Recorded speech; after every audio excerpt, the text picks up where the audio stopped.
Sanction for Concepts, Relam Prom. 부처님의 전생 가르침, 어떻게 현재를 만들고 있을까?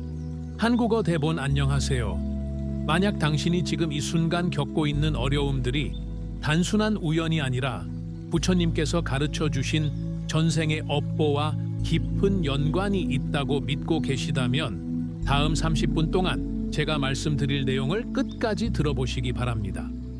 저는 지난 15년 동안 불교 철학과 전생 연구를 깊이 공부해 왔으며 석가모니 부처님께서 2500년 전에 이미 알고 계셨던 전생과 현생의 연결고리에 대한 놀라운 진실을 발견했습니다. 이 영상을 보시는 분들 중에서 진정으로 자신의 삶을 변화시키고 싶어 하는 깨어있는 영혼들을 위해 이 채널을 운영하고 있습니다. 구독 버튼을 누르고 알림을 설정해 주세요. 그리고 만약 주변에 인생의 의미를 찾고 계시는 분이 있다면 이 영상을 카카오톡으로 공유해 주세요. 때로는 올바른 가르침이 한 사람의 영혼을 완전히 깨어나게 할 수 있습니다. 오늘 당신이 그 변화의 통로가 되어주세요. 댓글에 깨달음이라는 단어를 남겨주세요. 만약 당신도 현재의 삶이 과거 생과 연결되어 있다고 느낀 적이 있다면 말입니다. 오늘 얼마나 많은 깨어있는 영혼들이 여기 모였는지 확인하고 싶습니다. 자, 이제 부처님께서 깨달음을 얻기 직전 보리수 나무 아래에서 경험하신 놀라운 전생 회상에 대해 말씀드리겠습니다. 잠깐, 지금 하던 일을 모두 멈춰주세요. 다음 30분 동안 당신은 부처님께서 직접 체험하신 전생의 비밀과 그것이 어떻게 우리의 현재를 만들어가고 있는지에 대한 7가지 핵심 가르침을 알게 될 것입니다. 먼저 부처님께서 35세의 깨달음을 얻으시던 그 밤에 일어난 기적적인 일에 대해 말씀드리겠습니다. 석가모니 부처님께서는 보리수 나무 아래에서 명상에 잠기셨을 때 갑자기 자신의 과거 수백 생에 걸친 삶들을 생생하게 기억해내셨습니다. 그날 밤 부처님께서 보신 것은 단순한 환상이 아니었습니다. 그것은 업보의 법칙이 어떻게 생생히 작동하는지, 우리의 과거 행위들이 어떻게 현재의 삶을 만들어내는지에 대한 완벽한 이해였습니다. 당신이 지금 이 순간 경험하고 있는 모든 일들 역시 이 법칙에서 자유롭지 않습니다. 오늘 당신은 이 요랍가지 핵심 가르침을 배우게 될 것입니다. 첫 번째는 업보의 씨앗이 어떻게 심어지는가? 두 번째는 왜 선한 사람에게도 고통이 오는가? 세 번째는 인연의 실제 작동 원리. 네 번째는 현재 선택이 미래를 바꾸는 방법. 다섯 번째는 업보를 정화하는 실제 방법. 여섯 번째는 전생의 기억을 깨우는 명상법입니다. 하지만 7번째 가르침은 마지막에만 공개하겠습니다. 왜냐하면 이것은 부처님께서 깨달음을 얻으시던 바로 그 순간 체득하신 가장 심오한 비밀이기 때문입니다. 이 마지막 가르침을 놓치면 앞에 6가지를 알아도 진정한 해탈에 이르기 어렵습니다. 다른 모든 것을 꺼두시고 오직 이 가르침에만 집중해 주세요. 기원전 563년 4월 8일 룸비니 동산에서 태어나신 시다르타 왕자는 29세에 출가하여 6년간의 고행 끝에 마침내 부다가야의 보리수 나무 아래에 앉으셨습니다. 그날 밤은 보름달이 떠있는 조용한 밤이었습니다. 부처님께서는 깊은 선정에 들어가시면서 마음의 모든 번뇌를 차례차례 제거해 나가셨습니다. 그런데 새벽 첫 시간에 놀라운 일이 일어났습니다. 갑자기 부처님의 마음에 수없이 많은 과거생의 기억들이 물밀듯이 떠오르기 시작한 것입니다. 코끼리였던 생, 원숭이였던 생, 왕이었던 생, 거지였던 생, 수행자였던 생, 범부였던 생까지 마치 영화의 장면들처럼 생생하게 펼쳐졌습니다. 당신도 가끔 이런 경험을 해보신 적 있지 않으신가요? 처음 만난 사람인데 왠지 친근한 느낌이 든다거나 가본 적 없는 곳인데 너무나 익숙한 기분이 든다거나 특별한 이유 없이 어떤 것에 대한 두려움이나 선호가 있다거나 하는 경험 말입니다. 만약 이런 경험이 있으셨다면 당신의 영혼이 과거 생의 기억을 깨우려고 시도하고 있는 것입니다. 부처님께서는 이 모든 것이 우연이 아니라고 가르치셨습니다. 그것은 바로 업보의 법칙 때문입니다. 첫 번째 가르침은 업보의 씨앗에 관한 것입니다. 부처님께서는 과거 생을 회상하시면서 모든 행위가 어떻게 미래의 결과를 만들어내는지 정확히 보셨습니다. 부처님께서 과거 생에서 보살로 수행하실 때의 일입니다. 어느 생에서는 굶주린 호랑이 가족을 보고 자신의 목숨을 던져 그들을 구하셨습니다. 또 어느 생에서는 가난한 사람들에게 재산을 모두 나누어 주셨습니다.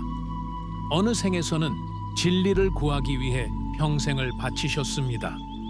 이 모든 선한 행위들이 씨앗이 되어 결국 부처가 되실 수 있는 조건을 만들어낸 것입니다. 우리가 지금 이 순간 하는 모든 생각, 말, 행동이 바로 미래의 씨앗이 되고 있습니다. 당신이 오늘 누군가에게 따뜻한 말 한마디를 건넸다면 그것은 미래에 당신이 사랑받을 수 있는 씨앗이 됩니다. 당신이 어려운 사람을 도왔다면 그것은 미래에 당신이 도움받을 수 있는 씨앗이 됩니다. 반대로 누군가에게 상처를 주었다면 그것 역시 미래의 고통으로 돌아올 씨앗이 됩니다. 현대 과학에서도 이와 비슷한 원리를 발견하고 있습니다. 양자 물리학에서는 관찰자의 의식이 물질의 상태를 결정한다고 합니다. 뇌과학에서는 반복적인 생각이 뇌의 신경회로를 바꾼다고 합니다. 심리학에서는 무의식이 현실을 만든다고 합니다. 부처님께서 2500년 전에 가르치신 업보의 법칙이 현대 과학으로도 입증되고 있는 것입니다. 유명한 물리학자 데이비드 봄은 의식이 물질을 만든다고 했고, 신경과학자 조 디스펜자는 생각이 현실이 된다고 했습니다. 그렇다면 지금 당신은 어떤 씨앗을 심고 계신가요? 매 순간 선택하는 생각과 감정이 미래의 당신을 만들어가고 있습니다. 부처님께서는 이를 아시고 항상 자비롭고 지혜로운 마음을 유지하려 노력하셨습니다. 실제로 이를 적용해보는 방법이 있습니다. 매일 잠들기 전 5분간 오늘 하루 자신이 어떤 생각을 했는지, 어떤 말을 했는지, 어떤 행동을 했는지 돌아보세요. 그리고 선한 것은 더욱 키우고 불선한 것은 참회하며 내일은 더 나은 선택을 하겠다고 다짐하세요. 이것만으로도 업보의 흐름을 바꿀 수 있습니다. 두 번째 가르침은 더욱 깊이 있는 내용입니다. 많은 사람들이 궁금해하는 것이 있습니다. 왜 선한 사람에게도 고통이 오는가 하는 것입니다. 부처님께서 과거 생을 회상하시면서 보신 것은 업보가 즉시 나타나는 것이 아니라는 사실이었습니다. 어떤 업보는 이번 생에 나타나고, 어떤 업보는 다음 생에, 어떤 업보는 그보다 더 먼 미래에 나타납니다. 마치 씨앗마다 발화하는 시기가 다른 것과 같습니다. 부처님께서 과거 생에서 왕이셨을 때의 일입니다. 매우 자비롭고 정의로운 통치를 하셨는데도 전쟁으로 나라를 잃고 유배를 당하셨습니다. 그때 부처님께서는 더욱 깊은 과거 생을 보셨습니다. 그보다 훨씬 이전 생에서 권력을 남용하여 백성들을 괴롭혔던 업보가 그제서야 성숙하여 나타난 것이었습니다. 이것이 바로 부처님께서 가르치신 업보의 신비입니다. 현재 우리가 겪는 고통이나 어려움이 반드시 이번 생의 잘못 때문은 아닐 수 있습니다. 그것은 과거 생에서 지은 업보가 지금 이것서 나타나는 것일 수도 있습니다. 현대의 유명한 정신과 의사 브라이언 와이스 박사는 수많은 환자들을 전생 퇴행 최면으로 치료하면서 이 사실을 확인했습니다. 원인 모를 공포증이나 트라우마가 전생의 경험과 연결되어 있는 경우를 많이 발견했습니다. 한 여성은 물에 대한 극심한 공포증이 있었는데 퇴행 최면을 통해 과거 생에서 배가 침몰하여 익사했던 기억을 찾아냈습니다. 그 기억을 받아들이고 치유하자 공포증이 사라졌습니다. 또 한 남성은 목 부위에 계속 원인 모를 통증을 느꼈는데 전생에서 목이 잘려 죽었던 경험이 원인이었습니다. 그 상처를 영적으로 치유하자 통증이 완전히 사라졌습니다. 이런 사례들은 부처님께서 가르치신 것이 단순한 철학이 아니라 실제로 작동하는 우주의 법칙임을 보여줍니다. 그렇다면 우리는 어떻게 과거생의 업보를 정화할 수 있을까요? 부처님께서는 업보를 정화하는 방법으로 참회와 공덕 쌓기를 가르치셨습니다. 과거에 지은 잘못에 대해 진심으로 참회하고 현재부터는 선한 행위를 더욱 많이 실천하라고 하셨습니다. 실제로 이를 실천하는 구체적인 방법이 있습니다.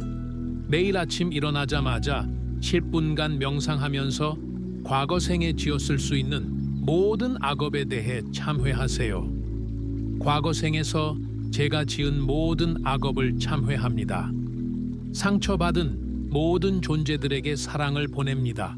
라고 마음으로 간절히 빌어보세요. 그리고 하루에 한 번은 반드시 선한 일을 하세요. 작은 것이라도 좋습니다. 길거리 쓰레기 줍기, 노인 자리 양보하기, 어려운 사람 돕기, 동물 보호하기 등 무엇이든 좋습니다.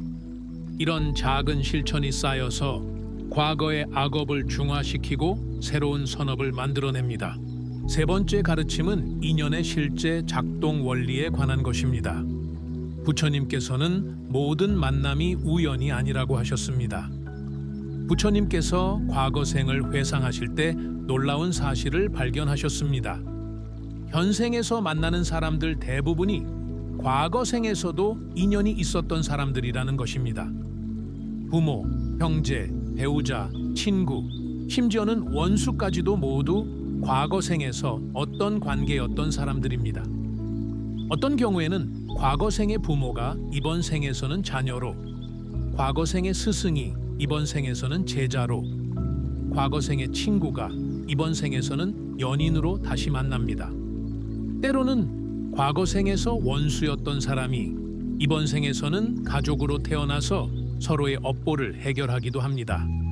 현대의 많은 연구자들이 이를 뒷받침하는 사례들을 발견했습니다.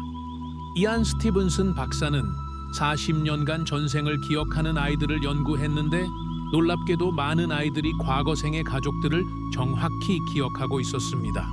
한 인도의 소녀는 2살 때부터 다른 마을의 가족에 대해 상세히 이야기했습니다. 조사 결과 그 마을에는 실제로 소녀가 묘사한 대로의 가족이 살고 있었고 그 집의 딸이 소녀가 태어나기 2년 전에 죽었다는 사실이 밝혀졌습니다. 소녀는 그 가족의 비밀스러운 일들까지 모두 알고 있었습니다.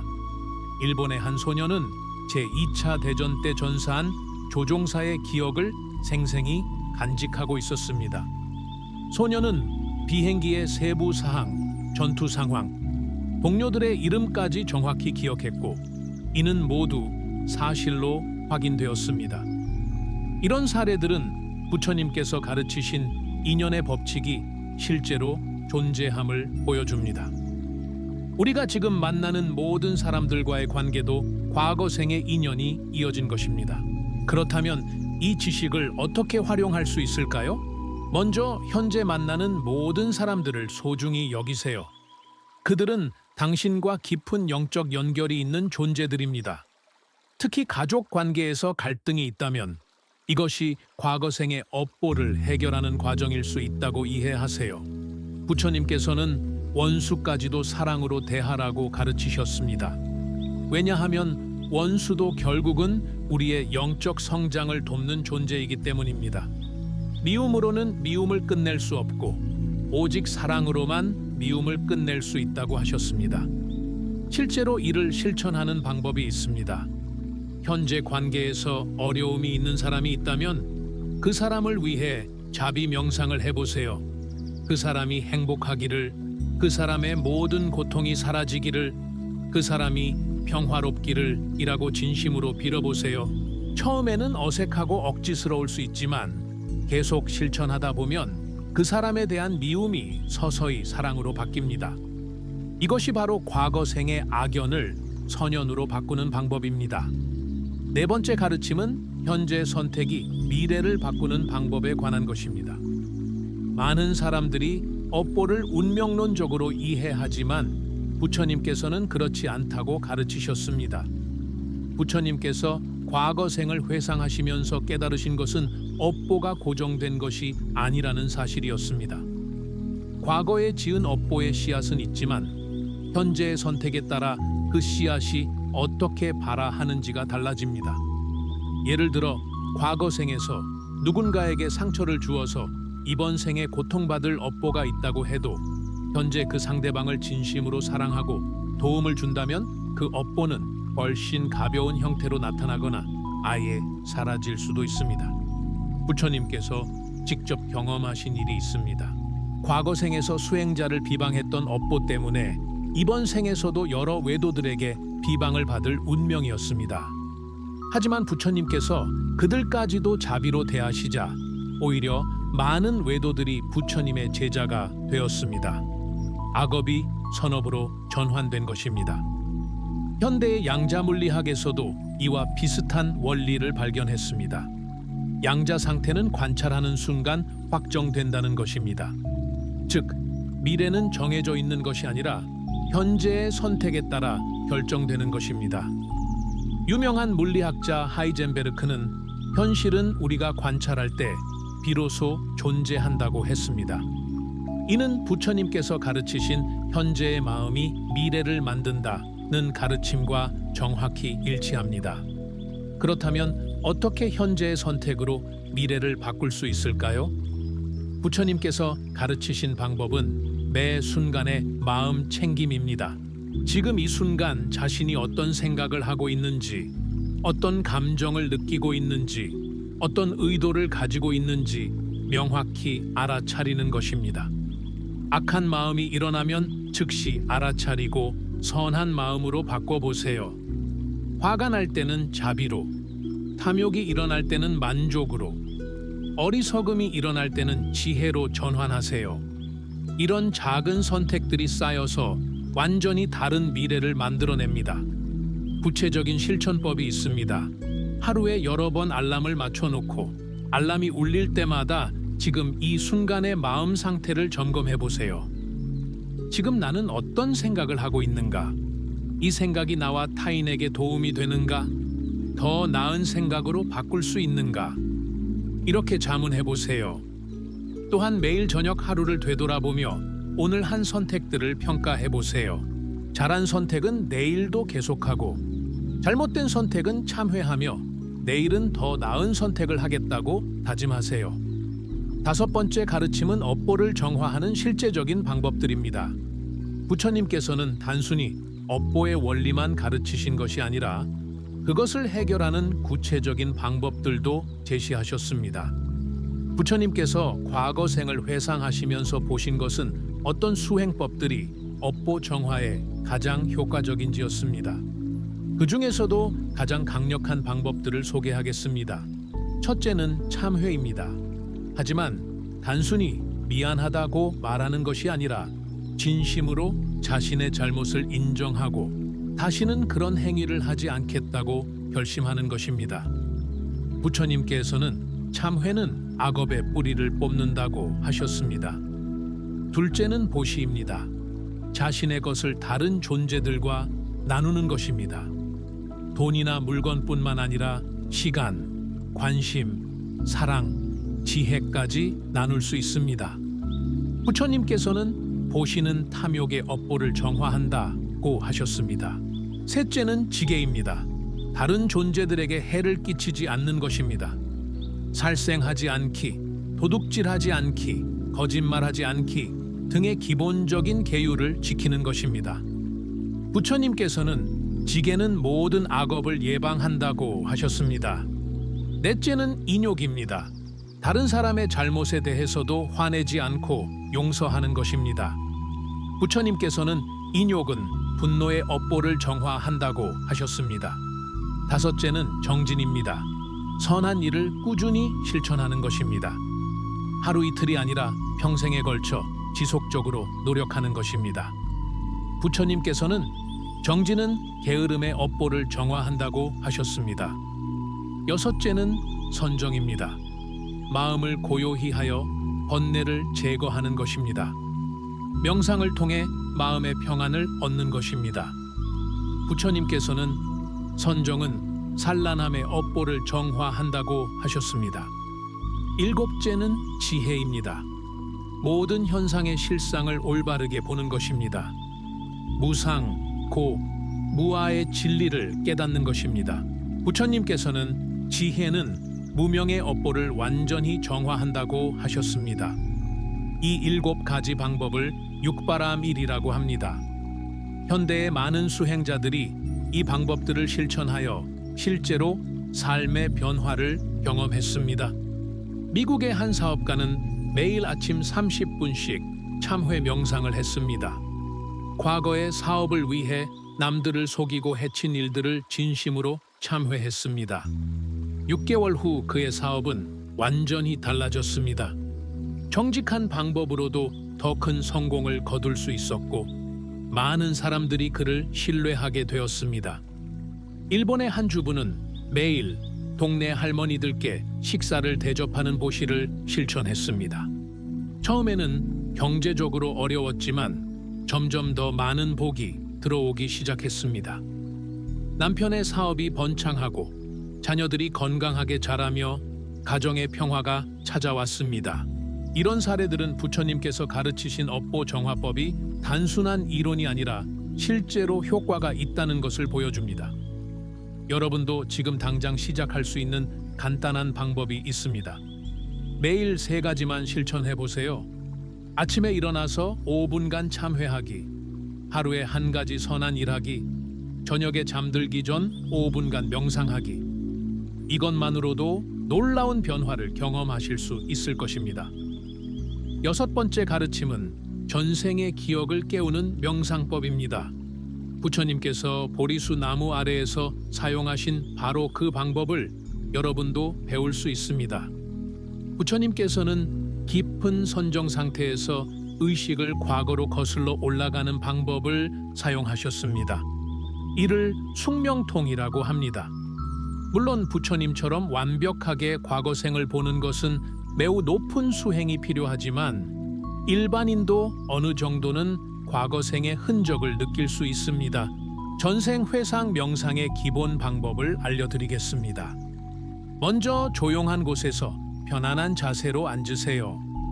눈을 감고 자연스럽게 호흡하면서 마음을 고요하게 만드세요. 모든 생각과 걱정을 내려놓고 오직 지금 이 순간에만 집중하세요. 마음이 충분히 고요해지면 의식을 천천히 과거로 돌려보세요. 먼저 어제 했던 일들을 떠올려 보고 그 다음에는 일주일 전, 한 달 전, 1년 전으로 거슬러 올라가세요. 점점 더 먼 과거로 의식을 확장해 보세요. 어린 시절의 기억들을 떠올려 보고 그보다 더 어린 시절, 아기였을 때 태어나기 전까지 의식을 확장해 보세요. 이때 어떤 이미지나 감정, 감각이 떠오르는지 주의 깊게 관찰하세요. 처음에는 아무것도 보이지 않을 수 있습니다. 하지만 꾸준히 연습하다 보면 점점 더 미묘한 감각들을 느낄 수 있게 됩니다. 어떤 시대나 장소에 대한 그리움, 특정한 문화나 언어에 대한 친밀감, 설명할 수 없는 두려움이나 선호 등이 나타날 수 있습니다.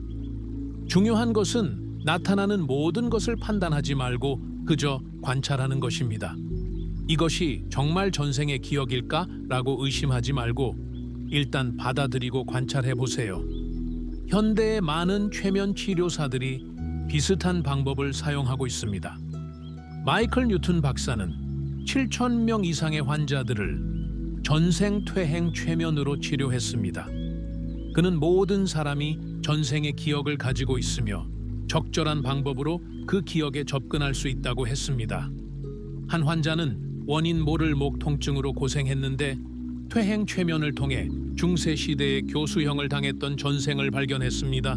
그 기억을 받아들이고 용서하자 목 통증이 완전히 사라졌습니다. 또 다른 환자는 물에 대한 극도의 공포증이 있었는데 과거 생에서 배가 침몰하여 익사했던 경험을 기억해냈습니다.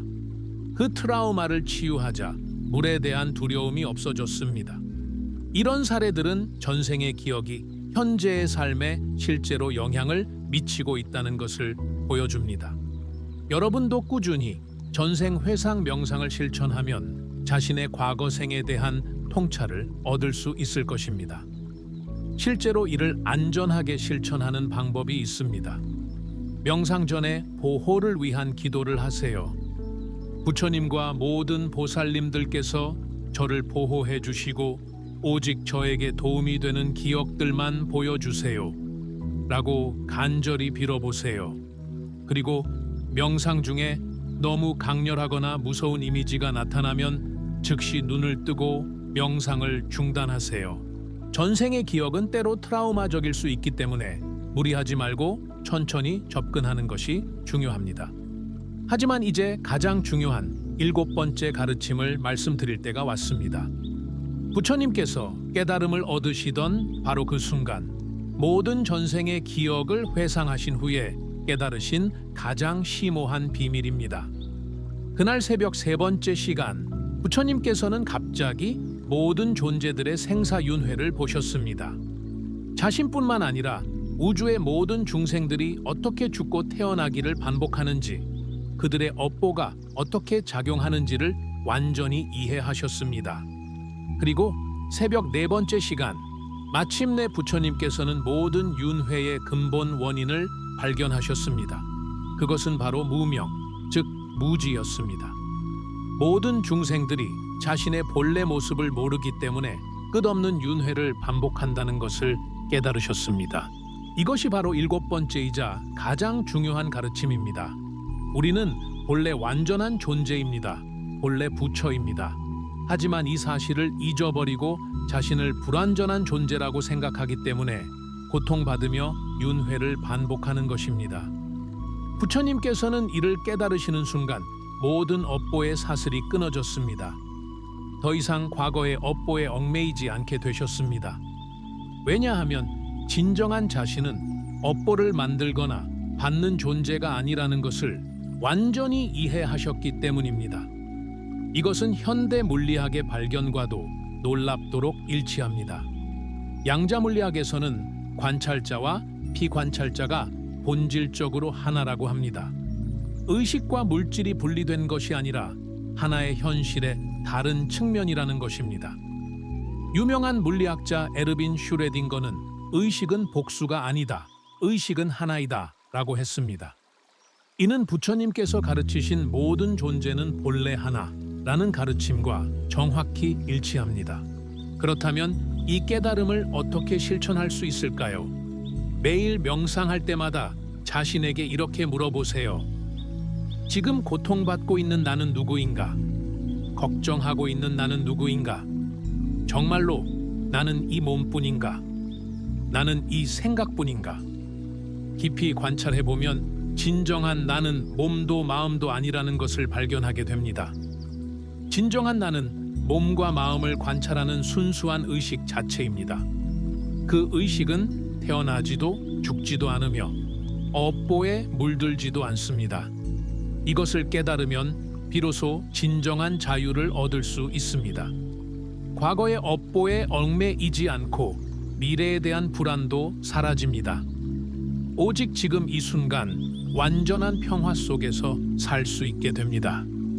부처님께서는 이 깨달음을 얻으신 후 45년간 중생들을 위해 이 진리를 전파하셨습니다. 그리고 인멸하시기 전 마지막 말씀으로 모든 것은 무상하니 게으르지 말고 정진하라고 하셨습니다. 이 말씀의 진정한 의미는 무엇일까요? 모든 현상은 변하기 때문에 그것에 집착하지 말고 변하지 않는 본래의 자신을 발견하기 위해 노력하라는 뜻입니다.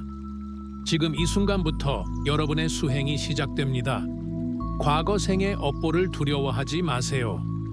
그것들은 모두 깨달음으로 가는 디딤돌입니다. 현재의 고통도 두려워하지 마세요. 그것 역시 여러분을 진리로 인도하는 스승입니다. 매일 아침 일어날 때마다 이렇게 다짐하세요. 오늘 하루 나는 부처님의 가르침을 실천하겠습니다. 모든 존재에게 자비롭게 대하고 모든 일에 지혜롭게 대처하며 내 안의 부처성을 깨워나가겠습니다. 그리고 매일 밤 잠들기 전에는 하루를 되돌아보며 감사하세요. 오늘 하루 부처님의 보호 속에서 무사히 지낼 수 있어서 감사합니다. 내일은 더욱 깨어있는 하루가 되게 해주세요. 이것이 바로 부처님께서 가르쳐 주신 전생과 현생, 그리고 미래생까지 모두 해탈로 이끄는 완전한 수행법입니다. 이제 마지막으로 부처님께서 주신 가장 소중한 선물을 여러분과 나누고 싶습니다. 그것은 바로 희망입니다. 아무리 깊은 업보의 구덩이에 빠져 있더라도, 아무리 오랜 윤회의 고통을 겪고 있더라도 모든 존재는 반드시 부처가 될 수 있다는 희망입니다. 부처님께서는 모든 중생은 불성을 가지고 있다고 하셨습니다. 여러분 안에도 부처님과 똑같은 깨달음의 씨앗이 들어 있습니다. 그 씨앗을 키우는 것이 바로 우리가 이 세상에 태어난 목적입니다. 오늘 이 가르침을 들은 것도 우연이 아닙니다. 여러분의 과거 생에서 쌓아온 성은 공덕이 무르익어서 이런 소중한 법문을 들을 수 있게 된 것입니다. 이제 이 가르침을 여러분의 삶에서 실천해 보세요. 매일 조금씩이라도 부처님의 길을 걸어가세요. 그러면 반드시 놀라운 변화를 경험하게 될 것입니다. 만약 이 영상이 도움이 되셨다면 좋아요를 눌러주시고 주변의 소중한 분들과 함께 나누어 주세요. 댓글로 여러분의 경험이나 궁금한 점을 나누어 주시면 함께 답을 찾아가겠습니다. 다음 영상에서는 부처님께서 가르쳐 주신 구체적인 전생회상 명상법과 업보 정화를 위한 실천 수행법을 더 자세히 알려드리겠습니다. 구독과 알림 설정을 해두시면 놓치지 않고 보실 수 있습니다. 부처님의 자비와 지혜가 여러분과 여러분의 가족들에게 항상 함께 하시길 기원합니다. 모든 중생이 고통에서 벗어나 영원한 평화를 얻기를 간절히 발원하며 오늘 법문을 마치겠습니다. 나무아미타불 관세음보살 감사합니다.